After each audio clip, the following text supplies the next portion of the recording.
Petco Park, a new beginning, let's go. Started back rocking the brown.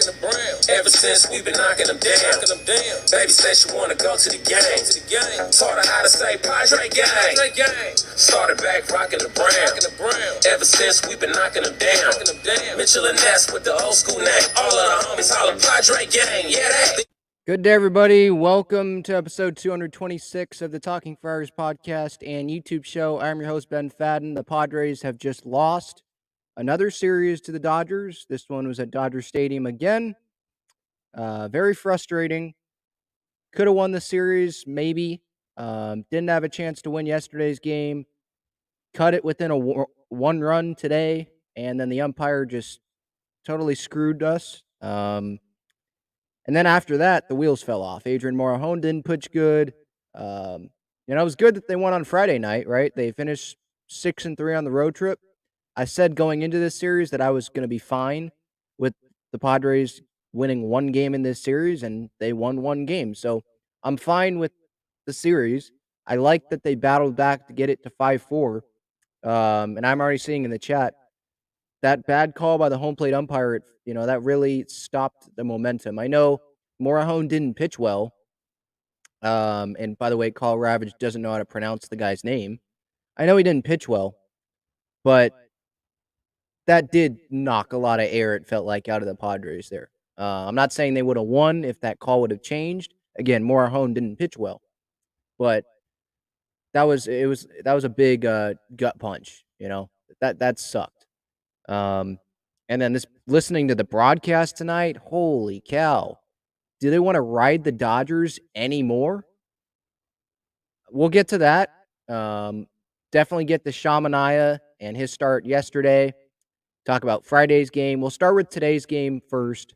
But before we get started, this episode is brought to you by GAGLIONE Bros Famous Cheesesteaks and Garlic Fries.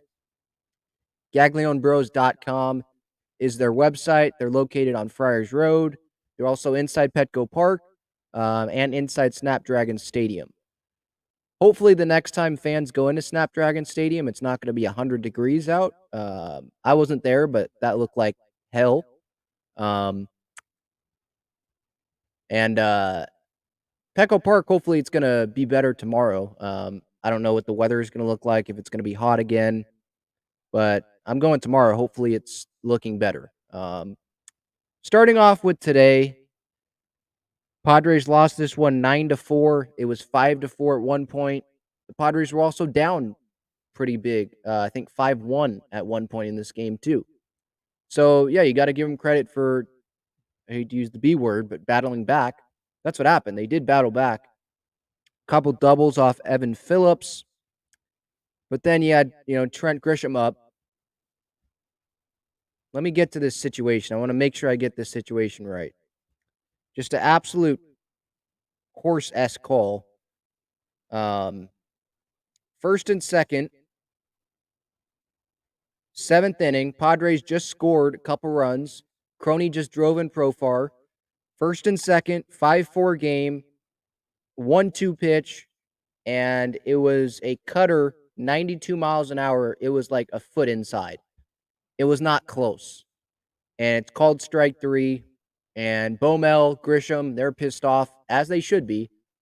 And from there, things went totally downhill from there. It was just terrible. After that call, Justin Turner doubled off of Morejon, drove in Will Smith, made it 6-4 Dodgers. Remember, it was 5-4 when that call happened. Tying run in scoring position. Go-ahead run was at first base and took the bat right out of Trent Grisham's hands. I know he's not Juan Soto or Manny Machado. He's not one of the Padres' best hitters, but he does have, 16 home runs this year? He can do it. And I don't care if Matt Beatty was hitting. By the way, he didn't look great today either. Can't catch a pop-up. And he was trying to bunt for some reason. But, it doesn't matter who's up at the plate. You can't make that call. That call just is absolute trash. They really, really, really need to get these robot umps in here. I don't know when that's going to happen, but even if it was to the Dodgers, it's going to, if that call was the Dodgers, we're sitting here saying that was a really, really bad call. And that deflated the Dodgers, right? If it was, the other way around, but it wasn't. And we're going to be even more pissed off, right? Because it was a 1-run game at that point. You don't know what Grisham was going to do. Maybe he was going to get out. He probably was going to get out, but he should have had the chance. He shouldn't have had the bat taken out of his hands because of a crap call by the umpire. And then Mike Clevenger today, he pitched pretty well the first way through the lineup. Then the Dodgers scored 5 runs off of him in the 4th inning.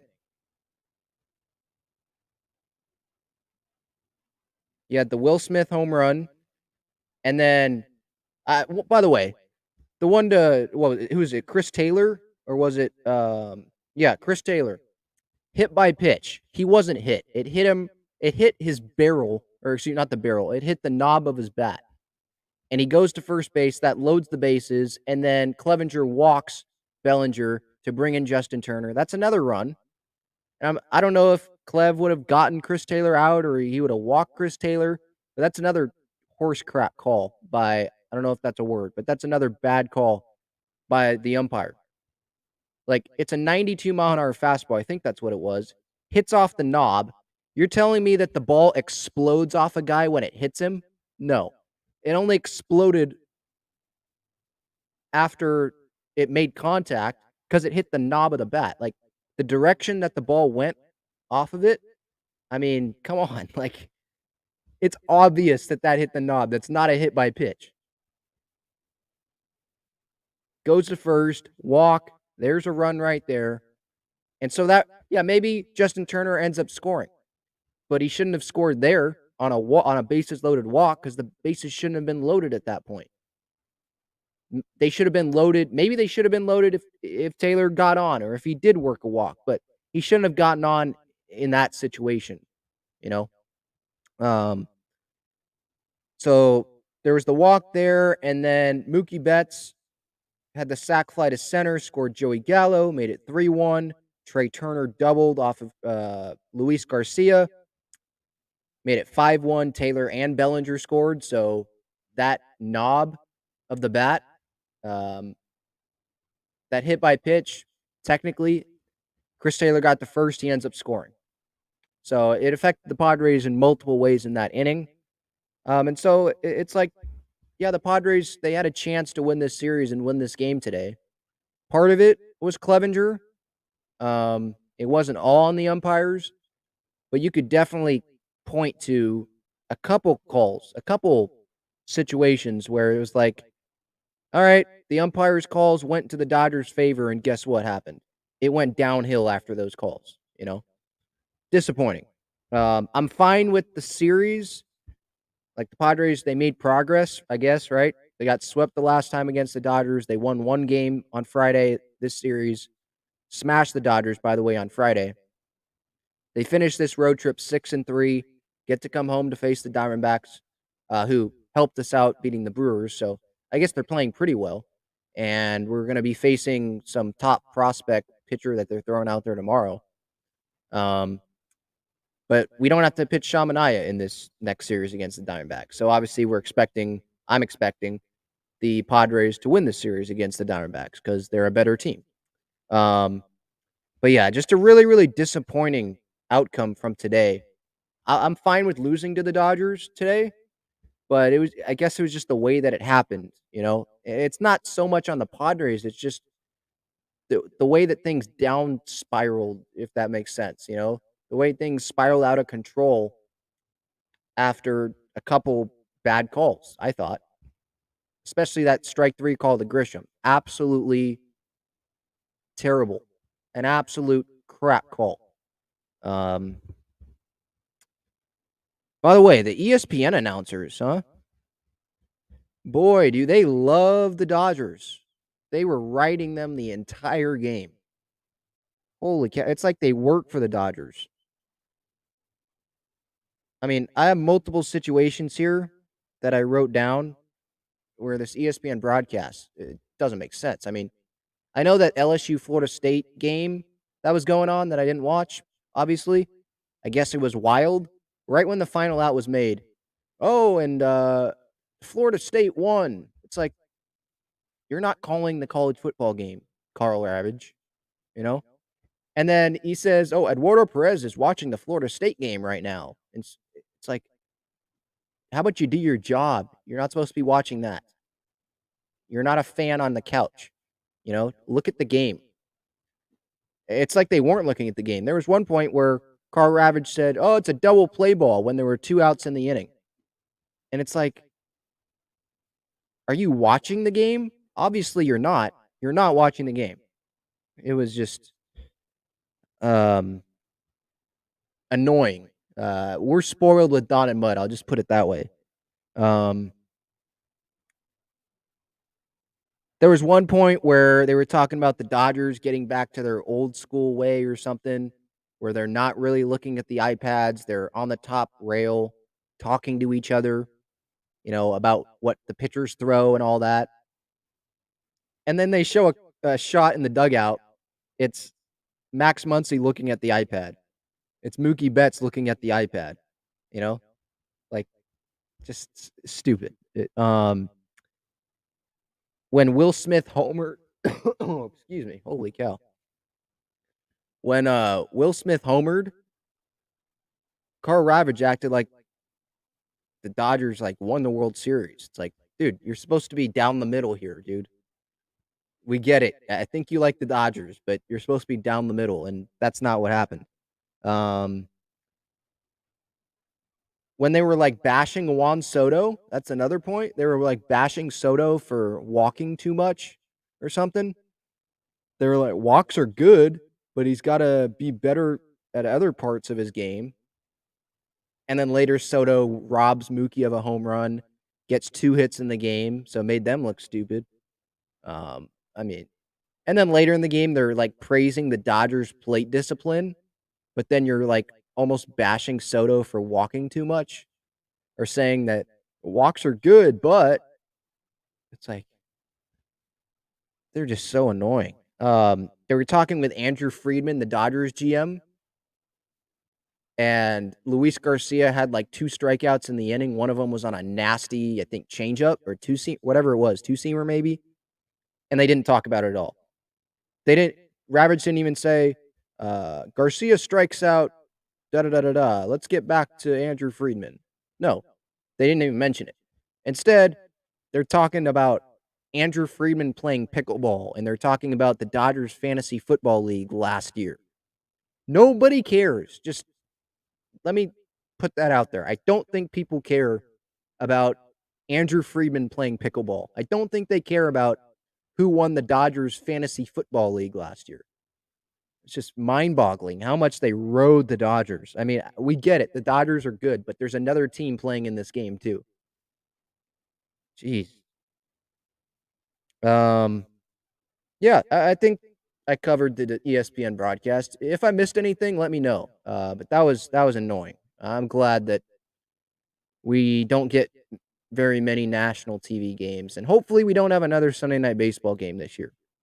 I thought they were going to do Padres Dodgers next weekend when it was at Petco, but instead they're deciding to do the Giants and the Cubs, 2 non-playoff teams. They probably can't do Padres Dodgers back-to-back weeks. They could have gone like Yankees Rays this week and then Padres Dodgers next week.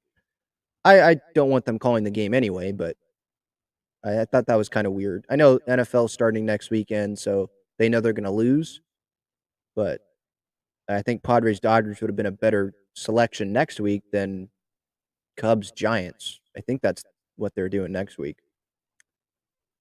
It was a snooze fest. Holy cow. Okay, so I'll go through the chat here, and then we'll get to Saturday's game, which was even worse than today.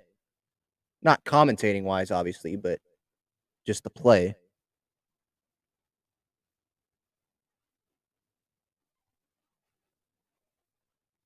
Yeah, I wasn't gonna say this, but Jordan said it for me. You can just look at the comment that I just popped up on the screen.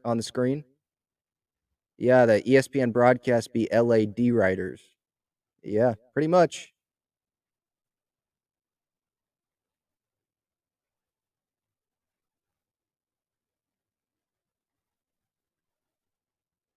Yeah, Anthony, I'm going to the game tomorrow. Yep. Padres Diamondbacks. I think it's at 3:40. Labor Day. Weird timing, but that's when they're doing it.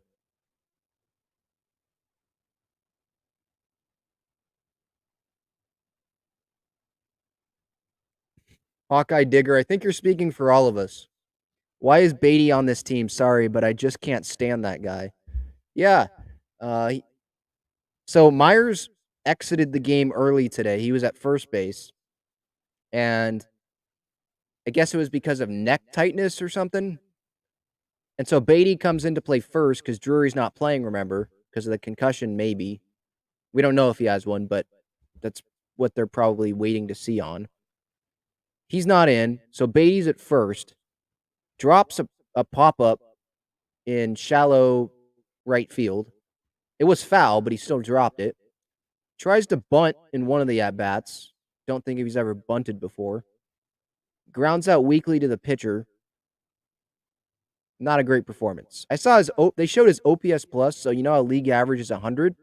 His OPS plus is 4 this year, and it's probably down from that now. 4. I was like, is this a typo? No, 4. I know he hasn't had a ton of at bats, but no, he's not been good for the Padres at all.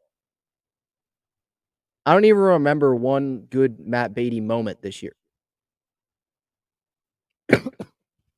Like, did he make a good catch at some point? I don't even remember any Matt Beatty moments. Maybe he was he on the team when they were doing the ping pong stuff, the beer pong celebration in the clubhouse when the UFC fighter was here?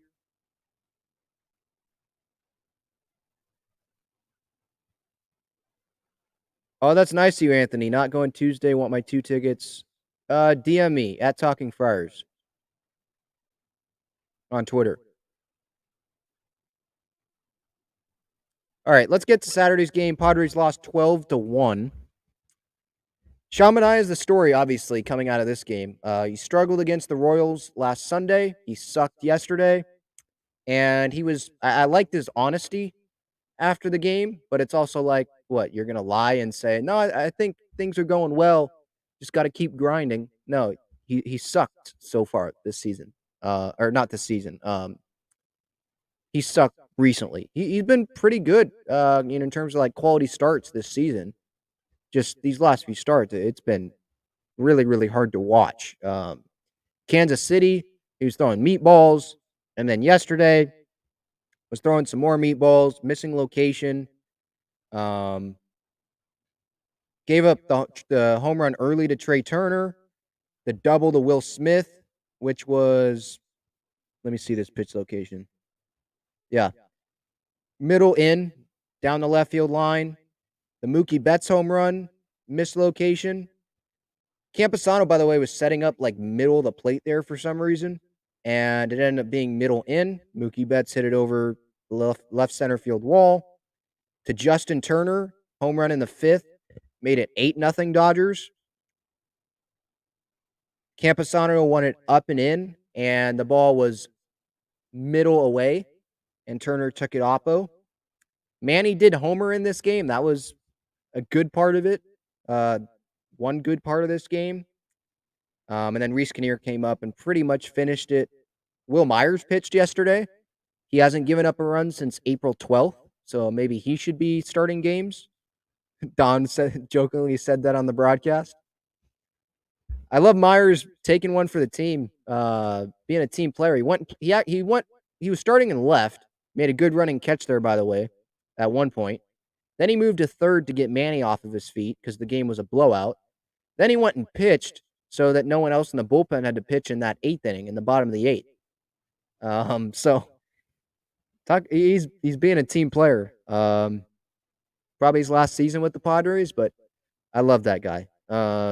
With Sean Manaea, I mean, 4 1/3 innings, 8 runs, 1 walk. Struck out 4, 3 home runs. His ERA is now 5.27.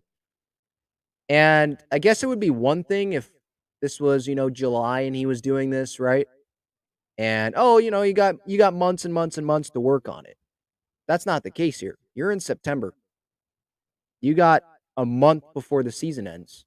and you're trying to get into the postseason. I know the Brewers and the Phillies, they didn't win a whole lot this weekend, right? And that's good for the Padres. The Padres still have now that, was it, 4-game lead on the Brewers? Yeah, technically, they have a 4-game lead on the Brewers for the final wild card spot. Half-game lead on the Phillies for the second wild card. So the Padres, I think, are in a good spot right now. But they're in a good spot right now. That doesn't mean they're going to be in a good spot in a few weeks from now, you know? So I don't think it's worth it for the Padres to, um, you know, continue to give guys an extra day of rest at the expense of losing when Sean Manaea goes out and pitches. You know, you feel like you're going to lose. I didn't go into yesterday's game thinking they were going to win.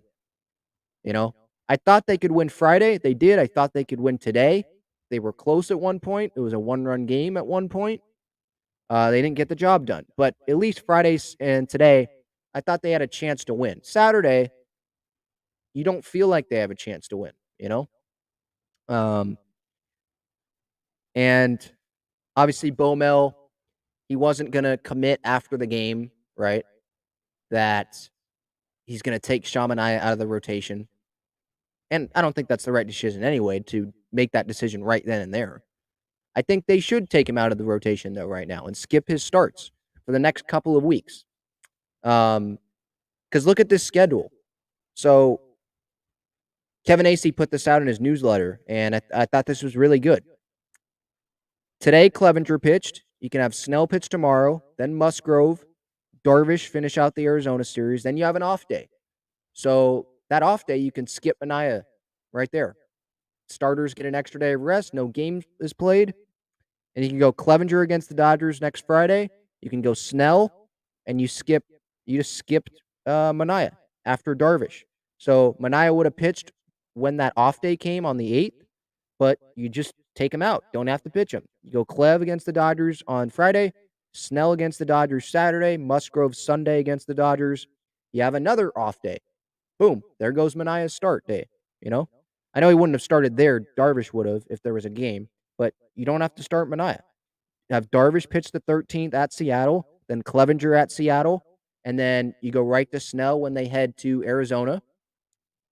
Musgrove the 16th against Arizona, and then it looks like they'd have to pitch Manaea on the 17th at Arizona in the, I believe, the series finale there. That's almost 2 weeks. That's pretty much 2 weeks that you could go without having to pitch Sean Manaea. That sounds pretty good to me. That's 2 starts that you don't have to have him pitch. At least, as you know, in a starting role. Maybe you throw him an inning or two somewhere, but it gives him 2 weeks to work on his stuff. I don't think Bob Melvin's going to give up on him. But right now, the Padres have a better chance to win games with Sean Manaea not pitching. And I'm not saying that they have a better chance with like Reese Kinnear pitching, starting games over Manaea. They have a better chance of winning games with Manaea's start, his place in the rotation just being skipped because of the off days. Just skip them. And you can go with Snell, Clevenger, Musgrove, and Darvish. I'd rather have that. And Manaea, I can applaud him for standing up and owning it. You know, he said at this point, this was after the game, at this point, whatever I can do to help the team, if that's not pitching, then sure. I think he's helping the team by not pitching right now. Gave up 8 runs yesterday. And then on Sunday, he gave up, I think, 6 runs. Yeah, 14 runs in his last 2 starts. And one of those starts was against the Royals. It's not like both of them were against the Dodgers or the Mets and the Dodgers. The Royals were one of these starts. 10 hits on Sunday against Kansas City.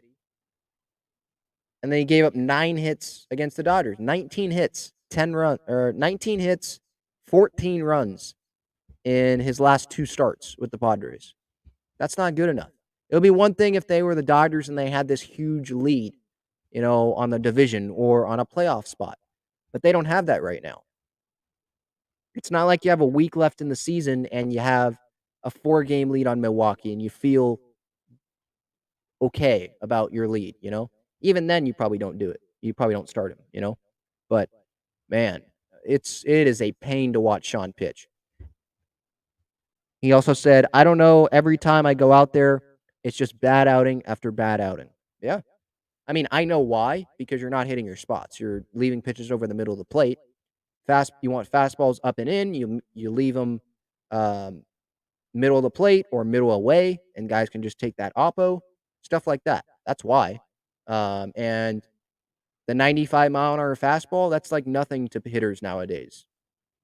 They're used to having Luis Garcia go out there and throw 100, you know? That's not anything to hitters now. And I was sitting like 12 rows behind home plate a few starts ago when he pitched well, I thought, against the Nationals. Gave up that one home run, the one run to Nelson on the Nelson Cruz home run. But he looked better there. Why? Because he was hitting his spots. He doesn't blow you away with velocity. He never has. But he was hitting his spots there. He was pitching to contact that wasn't hit over the fence. You know, it was some grounders, some weak pop-ups.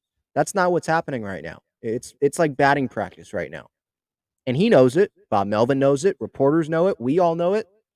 So I think it would be better to skip him right now. If you don't think so, please let me know. I'd love to see someone have that argument. But yeah, Saturday sucked. 11-run loss. It sucked because you came off of that amazing Friday win, right? It's like, okay, we got a blowout win here. Let's get greedy and win this series. And then you get kicked in the nuts. And then today, I thought they had a chance too. And then obviously the umpires didn't help that. And the offense ultimately didn't come through. And Morahone didn't pitch well. And so you move on, go to the Diamondback series. But it was disappointing that they weren't able to win this series, especially after winning the first game, which we'll get to here in a minute. It also sucked on Saturday because of San Diego State earlier in the day. You know, getting embarrassed by Arizona, a team that won one game last year. They have like 50 new players this year, and they come into Snapdragon in 100-degree weather and embarrass the Aztecs. That's also what made it suck. Like, great San Diego Sports Day, huh? National television, the big CBS crew is there, and you have wide receivers dropping balls, turning into picks, have offensive linemen holding guys, turn into non-touchdowns, right? 7 of the 20 points you score are thanks to the other team's punter kicking the ball right into his opponent's butt or right into his teammate's butt in the end zone. Like, that was frustrating. That whole day on Saturday was frustrating. So that's what made it suck a little bit more. But moving to Friday's game, unless anyone else has any comments about Saturday, let me check here. Oh, shoot, I got a super chat. My bad.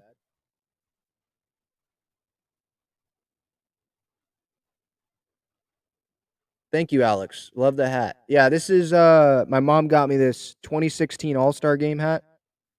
I think we got it at the Fan Fest, the at the convention center.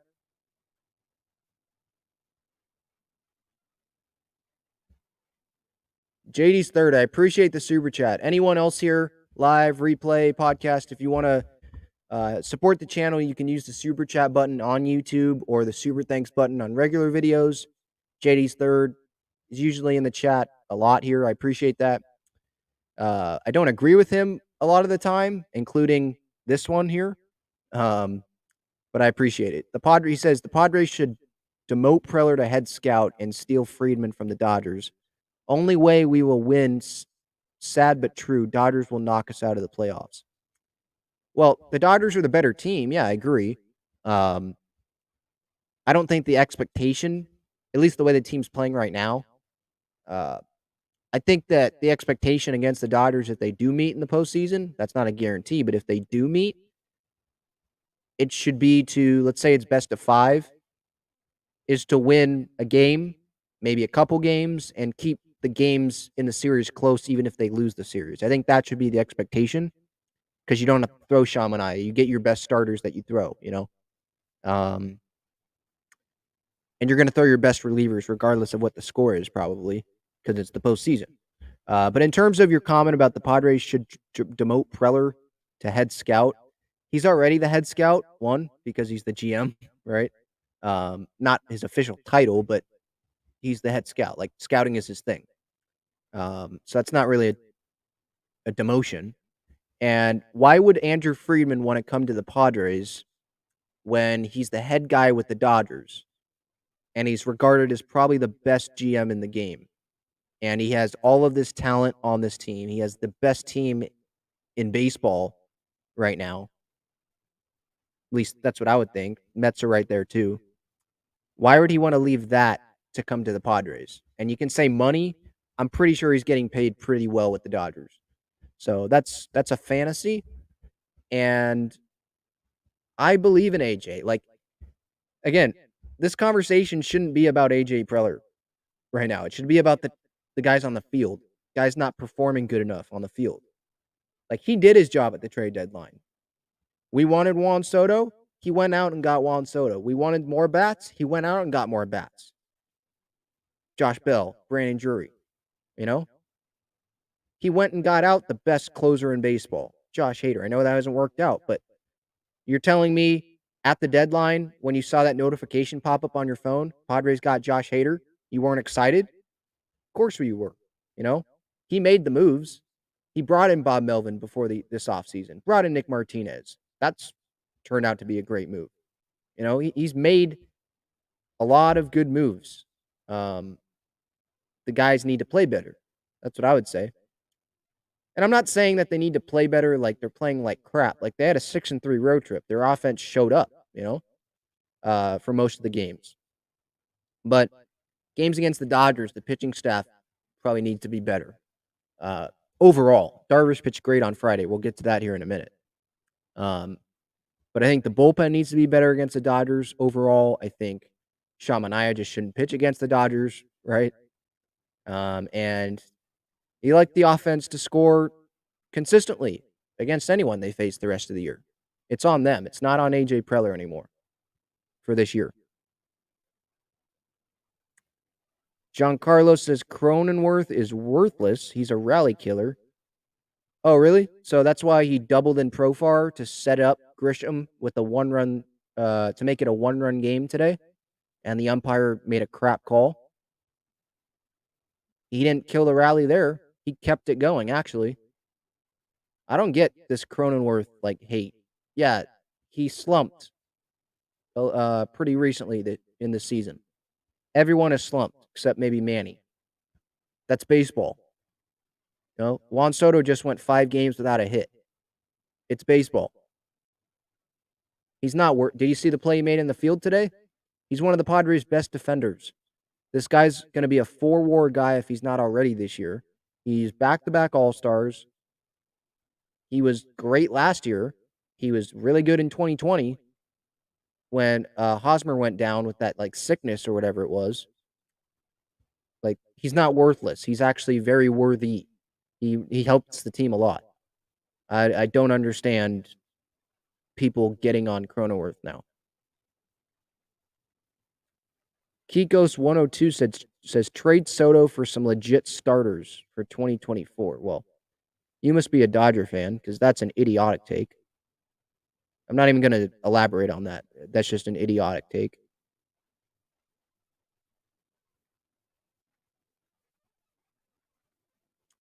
Hawkeye Digger says, I'm all for skipping Manaea, but they shouldn't be sending Darvish out to pitch well over 100 pitches, being up 7 against the bottom of their order.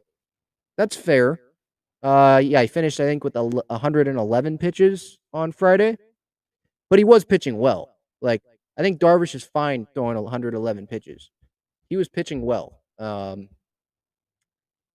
And Bob Melvin, he has faith in his starters. You know, if Darvish tells him he feels fine, then he feels fine. And he's going to leave him out there for that inning.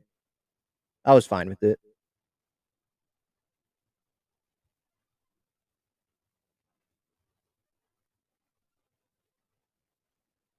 I think JD's Thirds is trying to troll here, saying Bo Mel is seriously overrated. Another old tingler. Stop.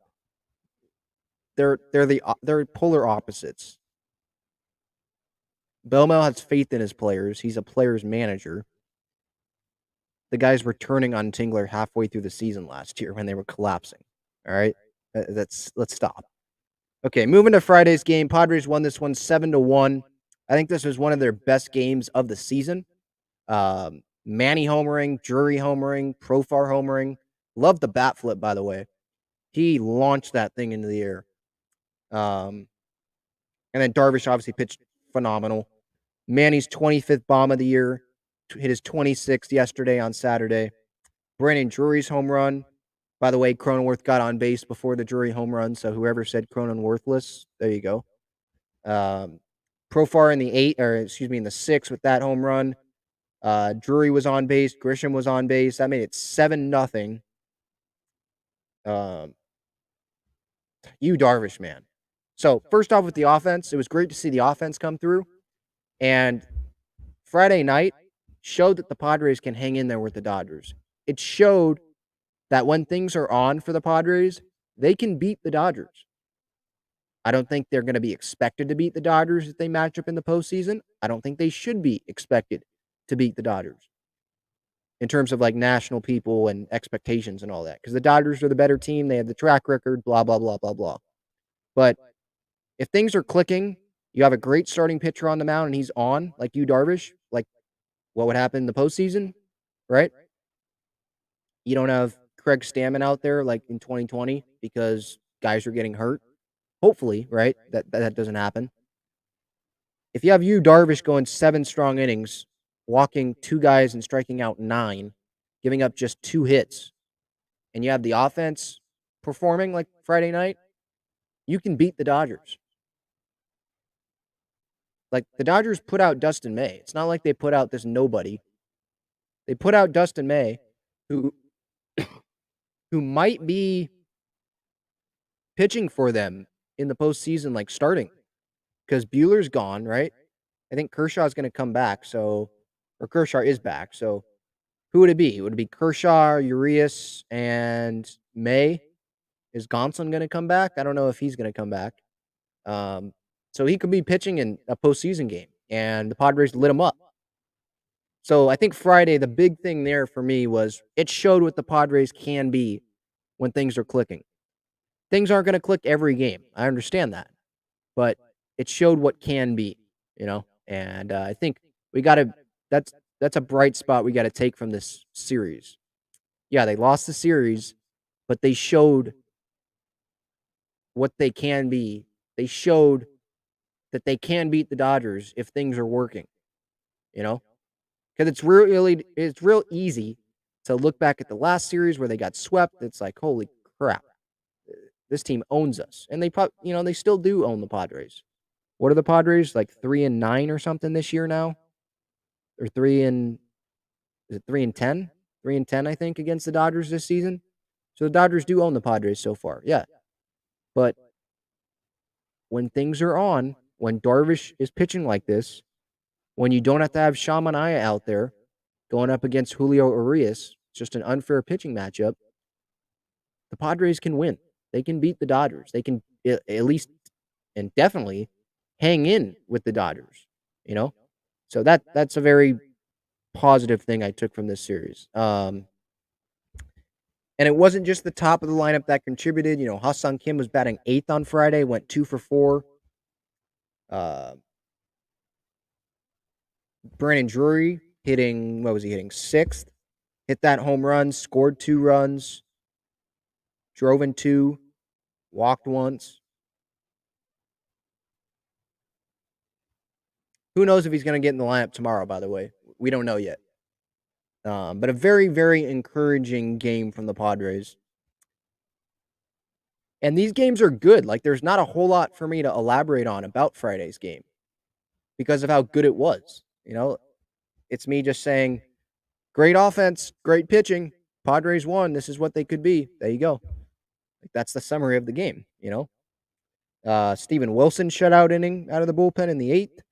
Chris Mack came in the 9th, gave up a run. Martinez got up. He didn't pitch in this series. Neither did Josh Hader. So I guess that's a good thing going into Diamondback series, that those guys are going to be fresh. Robert Suarez is going to be fresh. most of the guys are going to be fresh going into tomorrow. So I guess that's good. But yeah, wrapping up this series, yeah, of course it was disappointing that they couldn't, get it done in terms of winning the series, but there were some bright spots and there were some spots where things just got taken out of their hands, you know, and you hope that that doesn't happen when the postseason comes, or that doesn't happen next weekend at Petco, right? And you hope that Sean Manaea doesn't pitch next weekend at Petco, because then the Padres will have a better chance of winning that series against the Dodgers. Sean Manaea is just not giving the Padres a chance to win games with him on the mound right now. And so, like he said to reporters after Saturday night, if if it's not pitching, then sure, in terms of him helping the team, he's going to help the team by not pitching right now. I hope that he can find it, because when he is hitting his spots, pitching to contact, like good contact, and I mean good contact mean like not being hard hit, he helps the Padres a lot. He saves the bullpen. But right now, he's doing the opposite of that. 14 runs, I think is what I said. Last 2 starts, 19 hits. It's terrible. Absolutely terrible. JD started with another super chat. I appreciate that again. Says Dodgers have won 19 of 22 games, 7 straight series. Yeah. Padres haven't won a season series against the Dodgers since 2010, I think. And they didn't even make the postseason that year. So, yeah, the Dodgers own the Padres right now. I understand that. But I'm trying to take some positives. Friday's game, hopefully not pitching Manaea next weekend, having a better rotation then. Hopefully Morejon doesn't pitch as bad as he did tonight. Next weekend when he does pitch, hopefully we see Hader and Martinez next weekend, because that means that the Padres are in, save situations. Or you don't want to see them and you want to blow out the Dodgers all 3 games next weekend, right? But I know that's not realistic. So I'm hoping for the best. 6-3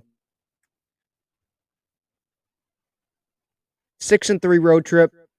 Kansas City won 2 out of 3, swept the Giants, and then lost 2 out of 3 here. But again, there were some encouraging things that I saw. So I think that's an encouraging road trip. And the Padres find themselves with the 3-game lead, 4-game lead technically on the Brewers for the final wild card spot, and a half-game lead on the Phillies, who lost today to the Giants. Wilmer Flores hit a walk-off. They got a half game up on Philly for the second wild card. So right now, if the season ended today, Padres would travel to Atlanta in a best-of-3 wild card series with the Braves. And if they won that, then I believe they would play the Mets. Oh, no. They'd play the Dodgers. Because the winner of the Cardinals-Phillies series would then play the Mets, because they're expecting the 3 seed to win. And so it would be 2 seed versus 3 seed, 1 seed versus 4 seed. And they don't like they don't like reseed. So it's just a bracket. So that's what it looks like right now. The Phillies are again behind the Padres in the wild card standings, yet they have a plus 30 run differential. They've scored 30 more runs than than the Padres. How do I say this? They have a run differential 30 runs better than the Padres. Padres have scored 35 more runs than they've allowed this year. The Phillies have scored 65 more runs than they have allowed this year. Hopefully that makes sense. So the Padres, what that pretty much means is the Padres, they're winning some close games. And so the Padres got a 3-game series coming up with the Diamondbacks. Again, tomorrow, it's a weird start, 3:40. Snell against this young prospect, Ryan Nelson. I've never heard of him, but I heard the Diamondbacks broadcast today, watching the Diamondbacks Brewers game before the Padres game, that this guy's one of their top pitching prospects. Tuesday at 6:40, Merrill Kelly against Joe Musgrove. And then Wednesday at 5:40, it'll be Tommy Henry against Yu Darvish. So it's a win for the Padres. They don't have to face Zach Gallen in this series. Zach Gallen has a ridiculous scoreless streak that he's running so far. He shut out the Brewers today. I think it's over like 40 innings right now at the moment. So that's good. The Padres don't have to face him. And Milwaukee's going to be in Colorado. And the Giants are going to be, the Phillies. We don't care about the Giants. The Phillies are going to be facing the Marlins. So both of those teams have, you would think, easy opponents. Padres are facing a Diamondbacks team that's actually been playing pretty good as of late. I'm going to check Twitter to see if there's any updates here. No, I don't see any quotes from the Padres or anything.